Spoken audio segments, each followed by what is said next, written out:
Naam, ndugu wapenzi watazamaji wa kipindi cha Ibrahim Abdu Online TV. Na karibisheni katika kipindi chetu cha kila siku, kipindi ambacho kinakuletea habari tofauti tofauti. Leo upo nami mtangazaji wako Ibrahim Abdu. Walilahi alhamd. Tunaye pia mkurugenzi wa Tanzania Islamic Talent Show kwa lengo la kuelezea taarifa maalum ama ujumbe maalum juu ya mgogoro unaoendelea wa chama cha CUF baina ya Profesa Ibrahim Lipumba akiwa sambamba na katibu wake Maalim Seif Sharif Hamad. Anaelezea vipi matukio kama haya? Karibu. Asante sana ndugu mtangazaji bwana Ibrahim Abdu Online TV katika fursa hii ambayo umenipatia siku ya leo ili niweze kuzungumza kidogo na mimi mawili matatu. Katika swali lako umeniuliza kwamba mkurugenzi wa Tanzania Islamic Talent Show, wewe umewahi kuwa mpenzi wa chama cha wananchi CUF. Niseme kwamba nisiseme nimewahi kuwa, niseme until now, mpaka hivi sasa bado mimi ni mwanachama hai wa chama cha wananchi CUF, kwa maana ya kwamba ninalipia kadi yangu ya chama cha wananchi CUF na nimewahi kujitolea mara nyingi sana katika kuhakikisha ninakieneza chama, kwa sababu niliamini pia katika sera za chama cha wananchi CUF, nikaamini pia katika katiba ya chama cha wananchi CUF. Kupitia hilo nikaamua nijiunge na chama hicho, na kwa bahati nzuri pia mimi nimezaliwa na kulelewa na almarhum pia babu yangu huko nyuma. Yeye alikuwa ni mwanachama wa chama cha CCM kama ambavyo tunavyojua, na alikuwa mwanachama kweli, na ilifika pahala alitaka kuteuliwa nafasi ya ukuu wa wilaya, lakini mwenyewe kulingana na hali ya afya hakupenda kuwa katika nafasi hiyo, akaikataa. Kwa hiyo hivi niseme tu kwamba tumekuwa katika makuzi yao, lakini kwa bahati nzuri pia nimshukuru Mungu kwamba mimi sikuwahi kupata bahati ya kuwa mwanachama wa chama kingine chochote zaidi ya chama cha wananchi CUF. Kwa sababu umenikuja kuniuliza swali hilo, na mara nyingi sikuwa napenda sana kuzungumzia mgogoro huu ulio ndani ya chama cha wananchi CUF, lakini kwa siku ya leo, kwa kuwa umeona ni fursa na mimi nielezee, basi ni vyema nikaueleza mgogoro huu wa chama cha wananchi CUF. Lakini nataka niueleze kwa maslahi ya chama, sitaki kueleza kwa maslahi ya kundi fulani, bali nataka nieleze kwa maslahi ya chama cha wananchi CUF. Kwanza nianze na msemo mmoja wa Kiswahili unasema, mafahari wawili hawaishi zizi moja. Kwa maana ya kwamba mkiwa ni watu wawili afu nyinyi wote mkawa ni mafahari, basi maana yake hamwezi kuishi zizi moja. Kitakachotokea ni ile zizi kupasuka na kuharibika.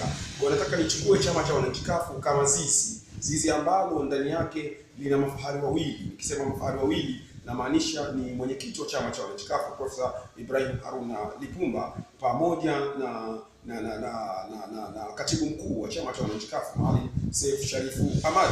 Viongozi hawa ambao walifanya kazi kwa pamoja kwa zaidi ya miaka 20 na wamefanya kazi kubwa sana ndani ya chama cha wananchi CUF katika hali ambapo walikijenga chama, kwa sababu chama hichi wakati wanaingia wote chama kilikuwa hakina kitu. Sasa wameingia mpaka chama kimefika kilipofika. Kwa hiyo wote tunapaswa kama wanachama kuheshimu juhudi zao za walizozifanya. Lakini mgogoro huu, asili ya mgogoro huu tuchukulie kwamba tuachilie mambo madogo ambayo yalikuwa yakipita ndani ya chama baina ya viongozi hawa wawili. Lakini nataka tuzungumzie sasa sosi kubwa nataka nichukue ni hapa katika hoja hii ya Ukawa. Kwanza nianze kusema kwamba mashirikiano ni kitu muhimu sana. Kwa sisi Waislamu kuna maneno Mwenyezi Mungu anasema, wa'tasimu bihablillahi jami'an wala tafarraqu. Shikamaneni katika kamba ya Mwenyezi Mungu kwa pamoja, msifarikiane. Hiyo ni katika upande wa dini, kwamba kwa upande wa Uislamu wanatakiwa shikamane, wawe pamoja, wasifarikiane. Hii inaonyesha kwamba kundi lolote, taasisi yoyote, ikiwa imeshikamana kwa pamoja, watu wakawa kitu kimoja, wakaunganisha nguvu, kwa mafanikio huwa ni makubwa sana, kwa sababu wameunganisha nguvu zao kwa pamoja. Sasa nataka niseme kitu kimoja, kwamba kushirikiana hata kwa vyama pia kama walifanya wenzetu katika Ukawa, kwa sababu Ukawa asili yake ni umoja wa katiba ya wananchi ambao uliasisiwa mwaka 2013 katika bunge la katiba wakaasisi pale. Lakini baada ya kutoka pale wakaona pia basi inafaa pia kwenda pamoja, kwa maana ya kwamba tutengeneze mashirikiano ya pamoja katika kuendea uchaguzi mkuu wa mwaka 2015 kuelekea 2020. Kwa hiyo jambo kwanza ni jambo jema kwa sababu wanapounganisha nguvu za pamoja mnapata mafanikio makubwa kwa sababu ya kuunganisha nguvu za pamoja. Hilo ni jambo zuri, linapaswa kuungwa mkono. Sasa kama kuunganisha nguvu kwa pamoja ni jambo jema, hauwezi ukaona kwamba Profesa Ibrahim Lipumba atakuwa ni msaliti kwa sababu yeye aliungana nao, lakini baadaye akawa ni mwenye kujiachia na masala kama hayo. Huoni atakuwa ni msaliti kwa namna moja au nyingine? Kwanza nianze kusema tafsiri ya neno usaliti. Nimekuwa nikilifuatilia sana katika baadhi ya vyombo vya habari, baadhi ya watu wakieleza kuhusiana na neno Profesa Ibrahim Lipumba ni msaliti au si msaliti. Sasa kwanza tungeanza kuitafuta neno usaliti. Usaliti nini maana yake? Kuna maana halisi ya usaliti. Usaliti ni neno la Kiswahili.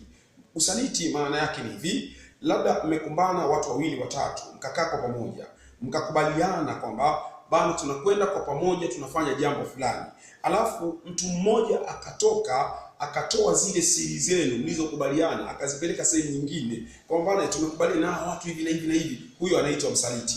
Lakini kuna ile hatua ya mtu ambaye yeye anasema tumekubaliana jambo hili, lakini akaangalia ule mwenendo kwamba mwenendo tuliokuwa nao sio mzuri, akasema kuanzia leo mimi siko tena katika hilo jambo lenu, nyinyi endelee nalo wenyewe, mimi nakaa pembeni. Huyu hawezi kuitwa msaliti, kwa maana tutamwita ni mtu aliyejitenga, sio msaliti.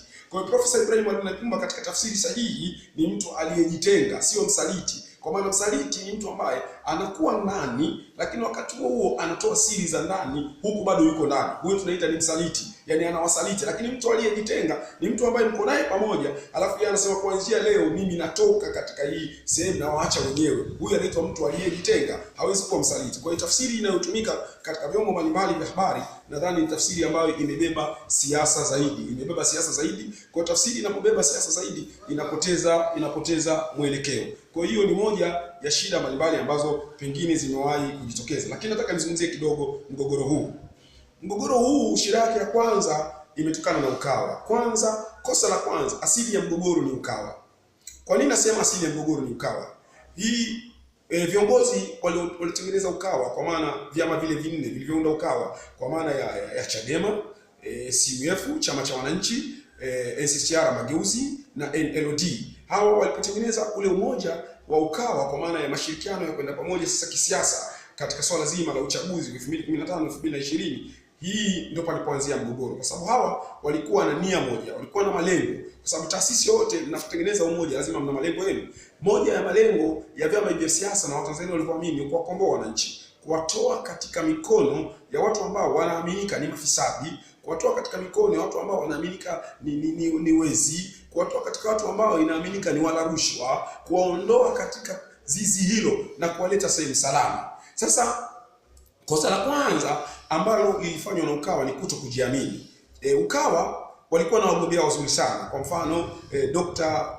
Wilbrod Slaa, Mheshimiwa Profesa Ibrahim Lipumba, lakini hata Mheshimiwa Mbowe pia na wengine kadha wa kadha ambao nawaona ndani ya Chadema ni watu wapiganaji, wanaonekana wanaweza kufanya kazi nzuri. Kwa walikuwa na watu makini ambao wangeweza kuwa wagombea wazuri. Lakini shida iliyokuwepo ni kwamba inaonekana Chama cha Demokrasia na Maendeleo, kwa maana ya Chadema, chenyewe hakikuzingatia hayo, kilizingatia zaidi mtaji. Kwa maana ya kwamba tukimchukua huyu mtu anayetoka CCM, kwa maana ya Mheshimiwa Lowassa, atakuja na nguvu, kwa maana atakuja na mtaji, atakuja na fedha, pengine atatia nguvu. Kwa hiyo nguvu hii itatuwezesha sisi kushika madaraka. Lakini malengo makubwa ya serikali au ya chama cha upinzani si kushika tu madaraka. Malengo makubwa pia ya chama cha upinzani ni kushika madaraka katika misingi, kusimamia misingi yake. Kwa kama mtashika madaraka nje ya misingi yenu, hamtakuwa tofauti na chama kilichoko madarakani ambacho nyinyi mnaona hakiko sawa. Kwa hiyo jambo la msingi kwanza, makosa yalianzia hapo, kwa sababu walikuwa wameshajiwekea kanuni katika yale makubaliano kwamba hawatachukua makapi kutoka chama cha CCM, makapi yaliyotupwa. Kwa maana leo uligombea ubunge CCM ikakukataa, alafu ndio unakuja unachukuliwa ili ugombea upinzani. Kitu kama hicho walikuwa wamekubaliana pia kwamba hawatachukua makapi. Lakini cha ajabu ni kwamba alipotupwa nje Mheshimiwa Lowassa, basi wao wakaona hatuna sababu tena ya kumwacha, wakamchukua na wakamfanya kuwa mgombea. Kwa hiyo hapa pia palianza kuwa matatizo, yalianzia hapa. Kwa maana baadhi ya viongozi ndani ya Ukawa wakaona si sawa. Kwa maana mmoja ni Profesa Ibrahim Lipumba akaamua kusema hawezi kujisaliti, kwa maana ya kwamba yale ambayo alikuwa akiyasimamia sasa leo ya ufisadi na nini, na yule ambaye Chama cha Demokrasia na Maendeleo Chadema walimtangaza katika kitu kinachoitwa shame of list pale Mwembeyanga, walisimama hadharani wakawaambia Watanzania kwamba ufisadi mkubwa kabisa ni ni Lowassa, akatajwa na mheshimiwa aliyokuwa mbunge wa Nzega Rostam Azizi, wakatajwa kwamba hawa ni mafisadi wakubwa. Sasa leo wewe umeshamtangaza mtu kama fisadi mkubwa asiyefaa na nini, huyo fisadi mkubwa ndio unamchukua sasa, unamwambia ili zizi sasa wewe ndio utachunga hizi ng'ombe. Aliyakuwa tayari wewe ndio unasema huyu ndio kiongozi wa wezi. Alafu baadaye tena urudi waambie watu kwamba huyu sasa hivi sio tena mwizi wa ng'ombe, ni mtu mzuri, ni mtu safi. Ni kitu ambacho kinaonyesha moja kwa moja huo ndio usaliti wenyewe, kwa maana unakuwa umewasaliti wananchi. Kwa hiyo tafsiri ya Profesa Lipumba na wengine ikawa ni hiyo. Siwezi kujua behind the scene, kwa maana nyuma ya pazia, kwamba kama kuna pesa zilikuja, hiyo ni ushahidi ambao haupo, kwamba kwa sababu hakuna mtu yote ambaye ameshaweka ushahidi wa wazi. Wote wanaoeleza ni circumstantial evidence, kwa maana ushahidi wa mazingira. Kwa mfano, niliwahi kuona siku moja katika gazeti moja imewekwa picha Profesa Ibrahim Lipumba yuko na mtu mmoja kule Rwanda, wamekaa kwa pamoja. Alafu mwandishi wa gazeti anasema huyu unayemuona aliwahi kuwa na mheshimiwa Kikwete wakipeana mkono, ndio yuko na Lipumba. Kwa hiyo Lipumba ameenda kutumia Rwanda. Lakini hii sio habari ya msingi, ni propaganda, kwa sababu ukiangalia habari kama hii imekosa mashiko. Kwa hiyo watu ambao tunaweza kutumia evidence, mimi leo naweza kusalimiana na yoyote, hata mheshimiwa Mboya anaweza kusalimiana na kiongozi wote wa CCM na baadaye mkatoka mkasafiri mkakutana naye Ulaya mkasalimiana, pia ni jambo la kawaida katika masuala hayo. Na uweze kusema ndio mheshimiwa Mboya ameinuliwa na watu wa CCM kwa sababu amekuwa na fulani amekutana na fulani sehemu fulani. Kwa hiyo hii sio logic sana, lakini kama kipo hicho kitu, ni wale wenye kujua wanatakiwa wao waweke wazi zaidi, kwa sababu mpaka sasa hakuna ushahidi wa kutosha juu ya swala hilo. Lakini nataka niseme kitu kimoja cha msingi. Kitu ambacho nataka niseme cha msingi ni hichi kifuatacho. Kuna watu wao wamekuwa na hoja dhidi ya faida ya Ukawa. Kwanza moja, walikuwa wakisema Profesa Ibrahim Haruna Lipumba baada ya miaka yote amekuwa akisimamia chama, lakini amekuwa akipata wabunge wawili, na baada ya yeye kukaa pembeni tumepata wabunge wapatikana 10. Sasa huoni kwamba Profesa Ibrahim Lipumba kurudi kwake anakuja kurudisha chama nyuma? Kwanza niseme kwamba kupata wale wabunge 10 kiukweli kabisa kumetokana na jitihada za Profesa Ibrahim Haruna Lipumba kwa sababu zifuatazo.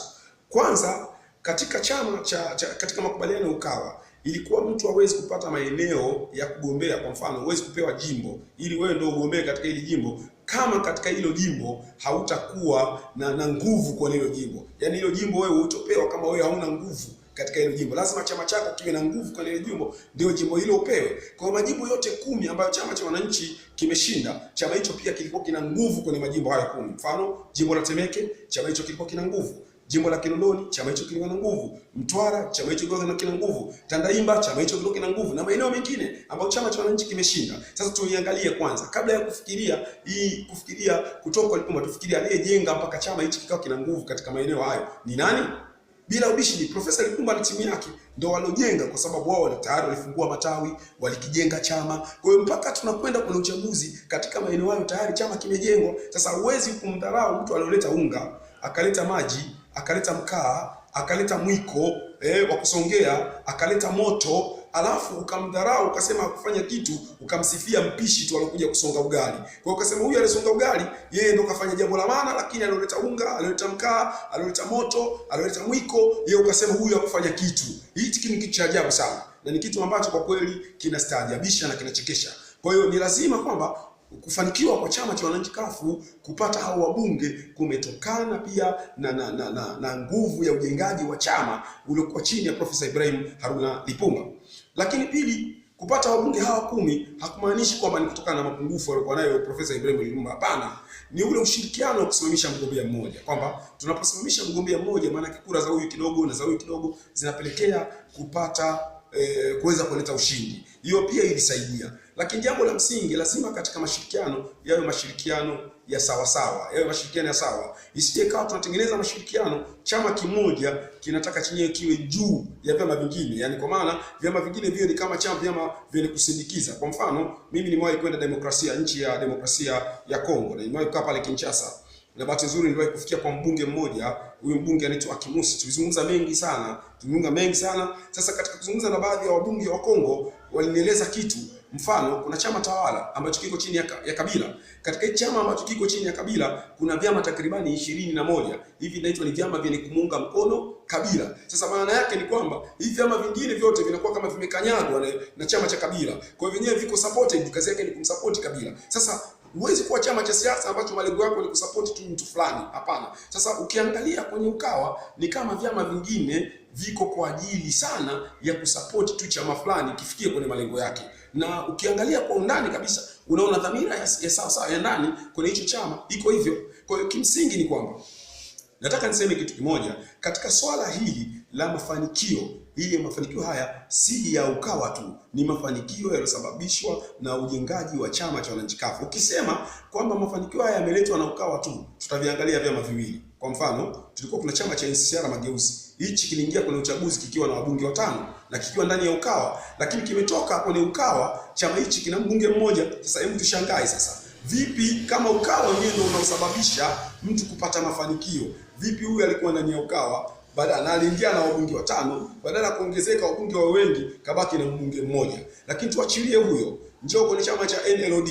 Chama cha NLD kiliingia kwenye Ukawa, hakina mbunge, na kimetoka kwenye Ukawa pia, na uchaguzi umemalizika vile vile, hakina mbunge. Kama Ukawa ndio unasaidia, mbona hivi vyama vingine havijapata msaada wa Ukawa? Ina maana Ukawa ulikuwa unafanya ubaguzi. Ulifanya ubaguzi kwa Chadema tu na kwa CUF. Si kweli. Maana yake ni nini? Chadema ni chama ambacho kilitengeneza mizizi, kilijitengeneza vizuri. Kwa ile mizizi ambayo kilioitengeneza kilipata faida kutokana na mizizi yake, sio kutokana na Ukawa tu. Kwa Ukawa ulileta jazia tu kiasi. Kwa chama cha wananchi CUF pia kilitengeneza mizizi, kwa hiyo kilipata faida kutokana na mizizi yake, sio kwa sababu ya kujiunga tu na Ukawa. Hapana. Lakini hoja nyingine ya msingi, kuna hoja ambayo inakuja swala la kujiuzuru kwa Profesa Ibrahim Haruna Lipumba, kwamba yamekuwepo madai mengi kwamba inakuwaje profesa ajiuzuru alafu tena yeye tena huyo baada ya muda anasema tena narudi. How come? Ni kwa nini? Kwanza nataka niseme kauli ambayo inaweza kustaajabisha wengi. Inaweza kustaajabisha wengi kwa sababu nitasema kitu tofauti kidogo. Kwa nini? Mimi naweza nikasema Profesa Ibrahim Lipumba hakujiuzuru. Nikisema kauli ya kujiuzuru, wengi najua mtashtuka na kushangaa. Kwa nini nasema hakujiuzuru? Hakujiuzuru, amejiuzuru kwa maana ya kauli, lakini hakujiuzuru kwa maana ya katiba.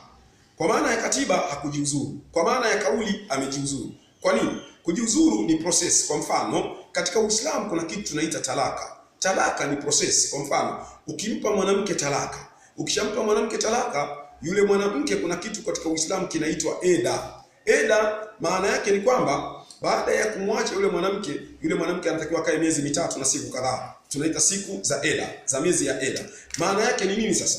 Yule mwanamke hata kama umeshamwacha, ukirudi katika misingi ya dini inasema umeshampa talaka, lakini inasema yule mwanamke hataki kuondoka kwenye nyumba yako. Kwa nini asiondoke kwenye nyumba yako na umeshampa talaka? Lakini pia yule mwanamke anaambiwa kwamba hatotambuliwa kuwa nje ya himaya yako mpaka miezi 3 itakapokwisha. Maana yake hapo tunaona talaka ni process. Maana yake ni kwamba hawezi kuruhusiwa mwanaume mwingine yeyote kuja kumwoa wakati ule. Maana kwa nini? Kwa sababu sheria inasema hivi kwamba yule mwanamke ukishamwacha na bado anatakiwa awepo katika himaya yako muda wa miezi kadhaa, maana yake unaweza kuamua kumrejea. Yaani unaweza kusema sasa, kuanzia leo mke wangu nimekurejea.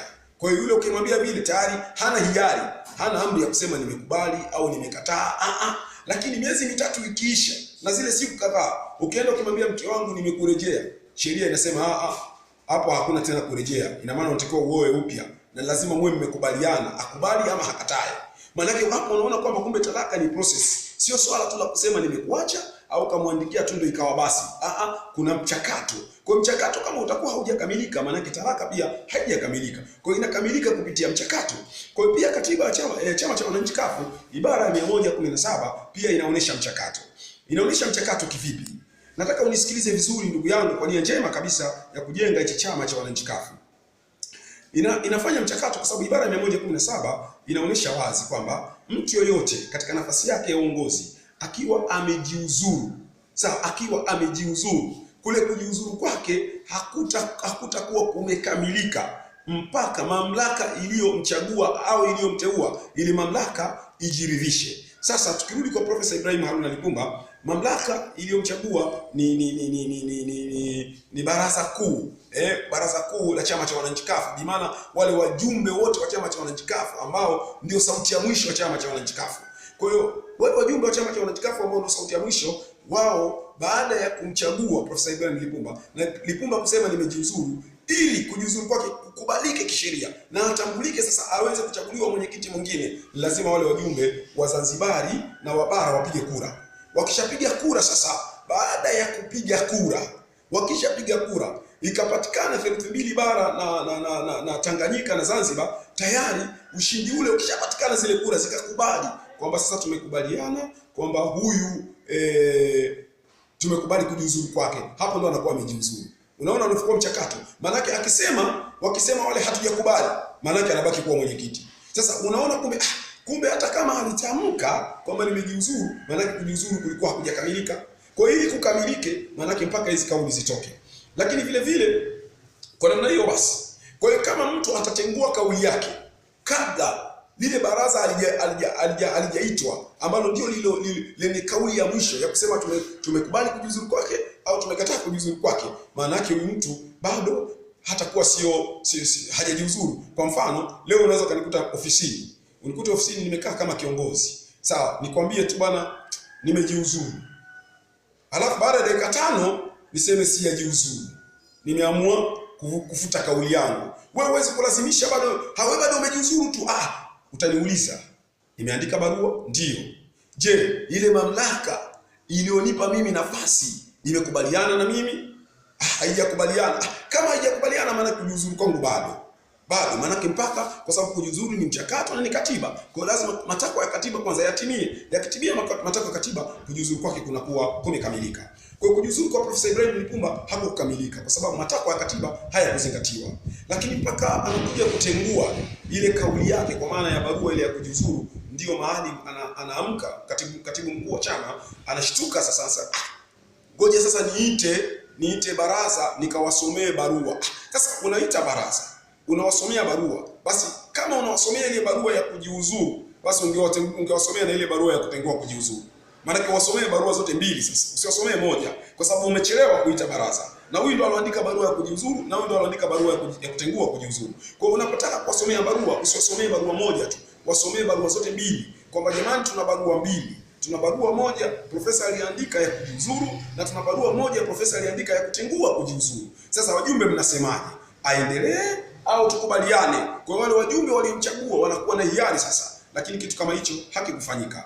Lakini vile vile inaonekana pia uchaguzi wenyewe haukuwa katika mazingira mazuri ambao uliitishwa Februari na katibu mkuu wa baraza kuu ulipoitishwa. Unaonekana wajumbe hawakuridhishwa na namna ya utendaji, na ndio maana baadaye wajumbe hao wakaamua kuandika barua, wakajiozesha majina yao. Walifika takribani kama 300 hivi, wakapeleka kwa msajili wa vyama kuonyesha kwamba hawakubaliani na namna uchaguzi ulivyoendeshwa. Yani zile kura za maoni zilivyoendeshwa mle ndani hawakubaliani nazo. Hii inaonyesha kwamba hata mfumo wenyewe haukuwa mzuri. Sasa kwa hali kama hii, kuendelea kung'ang'ania kwamba profesa sio mwenyekiti ni wakati mwingine unaweza kusema ni ujinga, kwa sababu kuwa mwenyekiti ni kutambulika kisheria na kutokuwa mwenyekiti ni kutokutambulika kisheria. Sasa leo ukiwa wewe una chama ambacho hakitambuliki kisheria, hicho chama chako kitakuwa hakina maana yoyote. Kwa mfano leo uongozi mzima wa Maalim Seif ambao wao wanaamini hivyo kwa upande wao, uongozi wao mzima wote hautambuliki. Sasa kama hamtambuliki, maana yake mnaongoza chama gani kisichotambulika? Maana yake ni kwamba mtaandika barua nyingi za kutaka kugombea labda nafasi mbalimbali katika uchaguzi, mtakataliwa, mtaambiwa hamtambuliki. Ikiandikwa na Profesa Ibrahim Lipumba kutoka kule, itakubaliwa, maana yake inatambulika. Sasa utakuwa na chama gani ambacho hakitambuliki? Kwa hiyo ili uwe na chama lazima kitambulike. Lakini kuna mfumo mwingine ambao umekuwa ukielezwa, akitajwa Profesa Ibrahim Lipumba anasema mwenyekiti anayetambuliwa na msajili. Hichi pia ni kichekesho kwa sababu wenye viti wote mnaowaona wanatambuliwa na msajili. Hakuna mwenyekiti ambaye hatambuliwi na msajili. Ukimwangalia Mheshimiwa Mbowe anatambuliwa na msajili, Mheshimiwa Batia anatambuliwa na msajili, Profesa Lipumba anatambuliwa na msajili. Maana kama utambuliwi na msajili, wewe huwezi kuwa mwenyekiti wa hicho chama. Lazima utambuliwe na msajili ili uwe mwenyekiti wa hicho chama. Na ndio maana watu wa upande wa pili wakaamua kwenda kufungua kesi mahakamani. Kwa hiyo nataka pia hili jambo lieleweke vizuri. Kwa hiyo ukija na hoja hii kwamba sijui profesa ni msaliti ni nini, lazima tuangalie usaliti wa kwanza ni usaliti ambao ulifanywa na Ukawa kwa maana ya Chadema. kumleta mtu ambaye walishawaambia Watanzania kwamba ni mtu asiyefaa, ni mtu ambaye hastahili kuungwa mkono, alafu mtu huyo ndio unamleta kwa Watanzania, unawaambia Watanzania huyu ndio mtu ambaye anafaa, huyu pia ni usaliti kwa Watanzania. Kwa maana Chama cha Demokrasia na Maendeleo Chadema kilifanya usaliti kwa kuwasaliti Watanzania, lakini pia kusaliti kauli zake ambazo ilizitoa mwanzoni. Lakini tatu, wanatakiwa wathibitishie Watanzania kwamba hivi kweli wanataka kuwaeleza Watanzania kwamba ndani ya Chadema kulikuwa hakuna watu safi ambao nje ya Dr. Slaa, ndani ya Chadema kulikuwa hakuna watu wengine safi ambao wangeweza kusimama kidete ili kuleta ukombozi wa Tanzania bila kumpandisha mtu ambaye tayari ameshakuwa na mazingira ambayo hayapendezi. Lakini vile vile swali la kujiuliza lingine, Mheshimiwa kumchukua Mheshimiwa Lowassa kama kweli nia yake ni njema, nia ya ukombozi, sio roho wa madaraka, pia na yeye ana nia labda ya ukombozi. CCM imemkataa. Kwa nini tu asingekuwa ameingia upinzani na kuwapa nguvu wapinzani bila yeye kutaka ndo awe kinara wa kugombea nafasi ile ya urais? Hii pia inaonyesha ni sehemu ya hamu na utamu wa kuyataka madaraka. Ni vitu ambavyo kimsingi viko wazi na vinaelezeka kabisa bila wasiwasi wote. Sasa jambo lingine ambalo naweza nikasema ni jambo la kuelekea kuhitimisha katika haya maswali ambayo ndugu yangu umeniuliza. Jambo la msingi sana kwa sisi Waislamu, tunaamini kitu kimoja. Mimi kama Muislamu na kama kiongozi wa taasisi ya Tanzania Islamic Talent Show ambayo tunainua vipaji vya watu, lakini tunaangalia misingi, kwa sababu vipaji vinaweza kuwa vingi. Kucheza ngoma ni kipaji, kuimba ni kipaji, kufanya nini kipaji, lakini viko vipaji ambavyo kwa taasisi yetu sisi hatuhusiki navyo, vile ambavyo misingi ya dini haikubaliani navyo. Kwa hiyo unaweza ukakuta kwa mtazamo ambao mimi ninawashauri viongozi wetu wakubwa, mimi nawaheshimu wote na sioni kwamba kuna haja sana ya kutupiana matusi mengi katika mtandao, kwa sababu matusi hayajengi bali yanazidisha chuki baina ya pande mbili. Kwa hiyo kitu kikubwa zaidi ambacho mimi naamini kwamba mtu anaweza kuwa kafiri, ukakaa naye ukahubiriana naye, na baada ya kuhubiriana naye yule mtu akaona kheri akasilimu, na yule mtu anaweza akawa si chama chako, ni chama kingine, ukakaa naye ukazungumza naye akaelewa. Na kuna mtu anaweza kuwa ni mbaya leo. Demokrasia au siasa haina mbaya wa moja kwa moja, ina mbaya kwa nyakati. Na ndio maana hata wenzetu walisema Lowassa ni fisadi mkubwa kabisa asiyefaa, lakini demokrasia hiyo wakaona huyu leo akageuka kama mzuri, wakaona anafaa. Kwa hiyo mimi nilikuwa na shauri sana Katibu Mkuu Profesa Ibrahim Haruna Lipumba.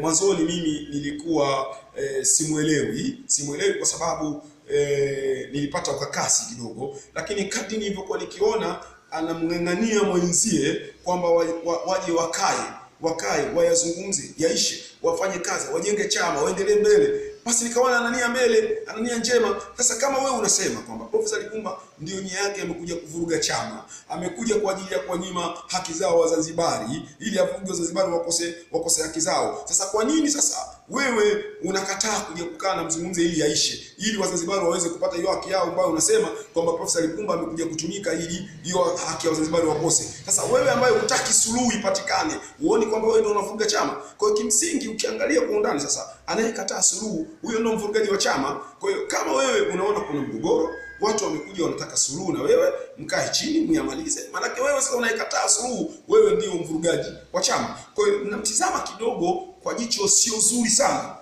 Mheshimiwa Katibu Mkuu wa Chama cha Wananchi CUF Profesa Maalim Seif Sharif Hamad, kiongozi ambaye namheshimu, amefanya kazi kubwa pia ya chama, lakini nimeshindwa kumuelewa kwa misimamo isiyokuwa na tija, kwa sababu misimamo hii sidhani kama itaweza kuleta tija kubwa. Kwa hiyo mimi natoa ushauri wangu wa dhati kabisa kutoka katika nafsi yangu ya moyo kwamba Maalim Seif Sharif Hamad ifike pahala sawa aamue kwa nia njema ya dhati kabisa, wakutane na Profesa Ibrahim Lipumba, yazungumzwe, yaishe. Kung'ang'ania kwamba Profesa Ibrahim Lipumba sio mwanachama, siwezi kukutana naye, tumeshamfukuza. Huwezi kumfukuza mtu katika genge la kahawa.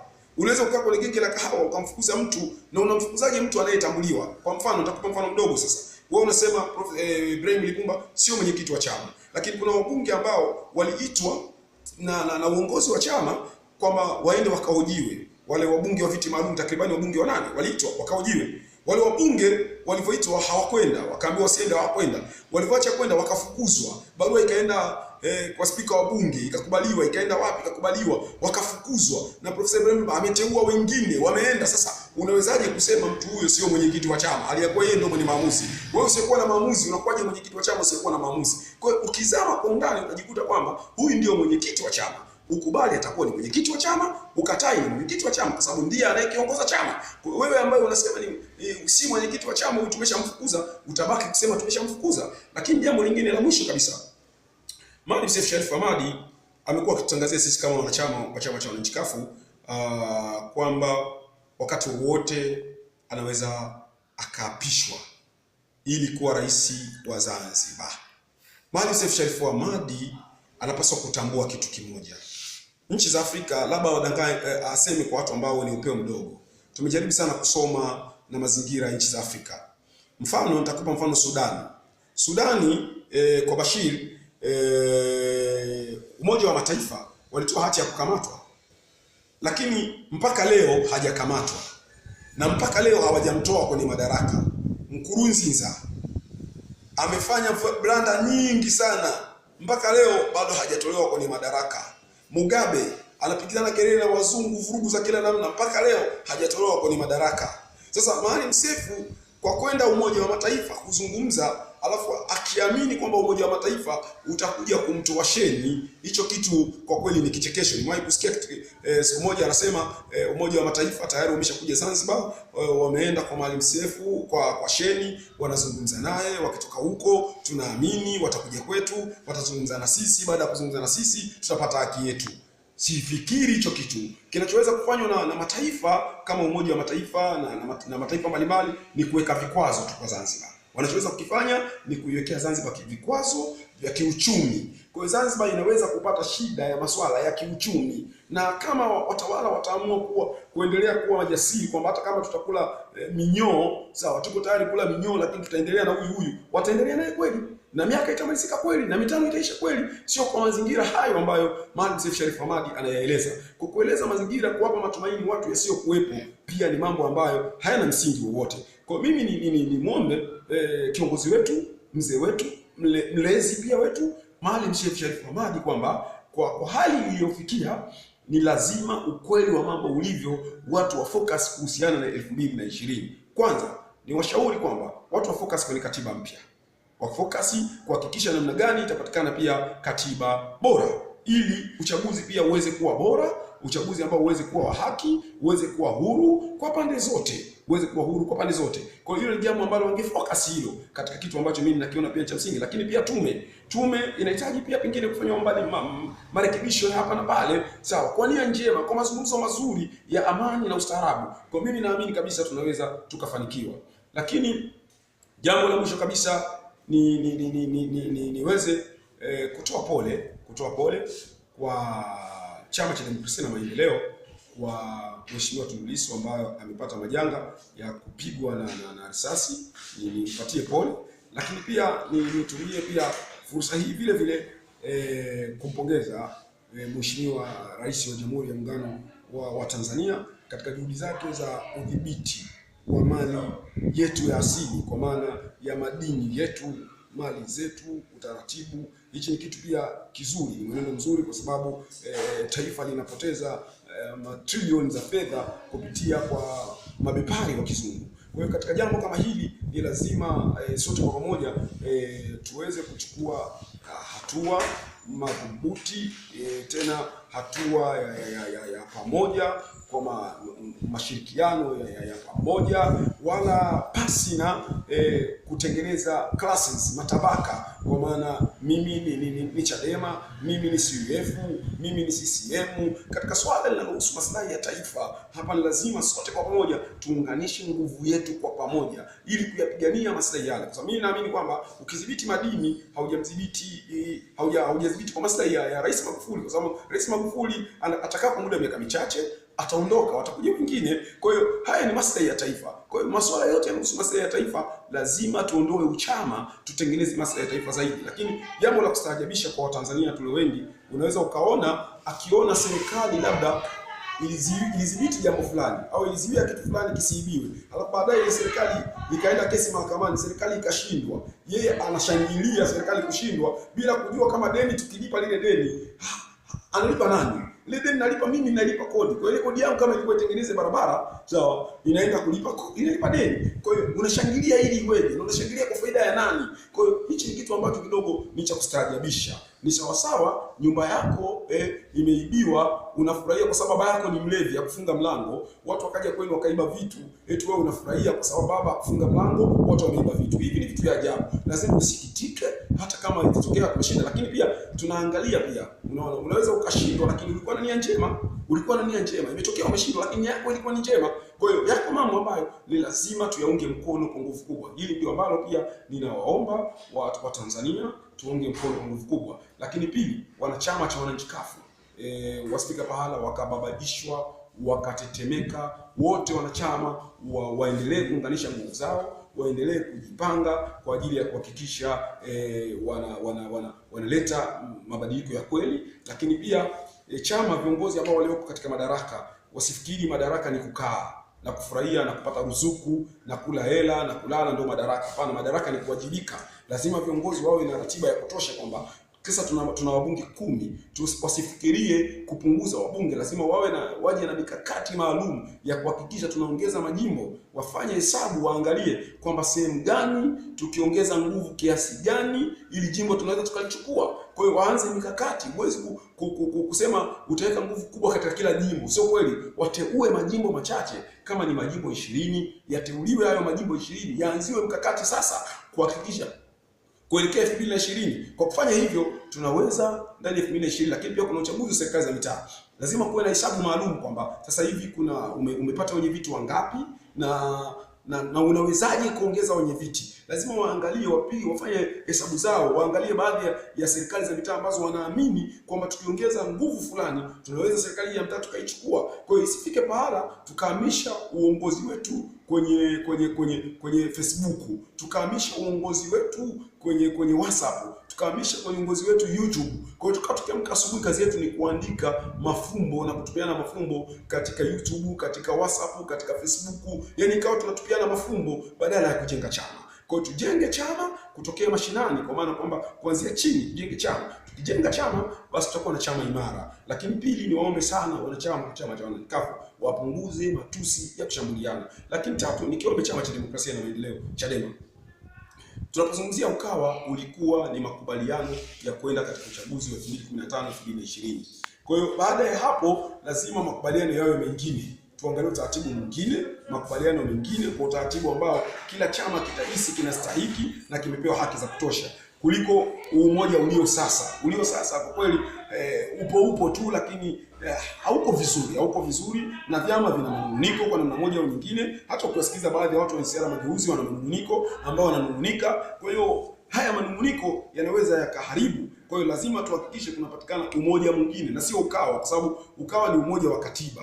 Kwa hiyo lazima utafute jina lingine ambalo linaweza likaunganisha vyama zaidi ya kimoja, zaidi ya hivi vilivyoko, vikawa vingi kwa wingi wake, vikatengeneza nguvu yake. Lakini tatu, lazima ifike pahala kura zipigwe. Kama ikionekana huyu hafai, sawa, hata kama wewe unamtaka, sawa, chama chako kinamtaka wewe ndio agombee, lakini kitaonekana hafai, ameshaonekana na kasoro, ameshatangazwa vibaya kwa Watanzania, huyo wekwe pembeni. Usilazimishe tu kwamba huyu ndio atakuwa kinara, huyu ndio atakayesimama ili awe kinara au ndio mgombea. Hapana, utasababisha kupoteza nguvu. Kwa hiyo kila chama kitaamua kwenda kivyake, na ukweli tukienda kivyake, kwa kila mmoja atafaidika kwa namna ambavyo amejipanga mwenyewe. Kwa hiyo niweze tu kusema wataka Watanzania, neno la mwisho, tudumishe amani. Kwa maana Tanzania, amani kwanza, Tanzania kwanza, vyama baadaye. Na tutambue kwamba bila amani hauwezi kupeleka tonge mdomoni mwako. Bila amani siwezi kukaa nikatoa ujumbe huu. Bila amani huwezi kusurvive. Bila amani huwezi kustarehe na mke wako. Bila amani watoto wako hawezi kwenda shuleni. Bila amani hauwezi kufanya chochote. Bila amani hakuna Chadema. Bila amani hakuna CUF. Bila amani hakuna CCM. Bila amani hakuna NCCR Mageuzi. Amani ya taifa ni zaidi ya vyama vyetu. Kwa hiyo tuangalie zaidi amani ya taifa letu ili tuzidi kusonga mbele. Mungu awabariki nyote. Asanteni sana. Tujenge nchi yetu kwa pamoja. Naam, huyo ni mkurugenzi wa Tanzania Islamic Talent Show, Ustadh Ibrahimu Bakonzi. Kufuatilia mengi zaidi, tembelea katika akaunti yetu ya YouTube Ibrahim Abdul Online TV, utapata habari hii kwa urefu zaidi insha Allah.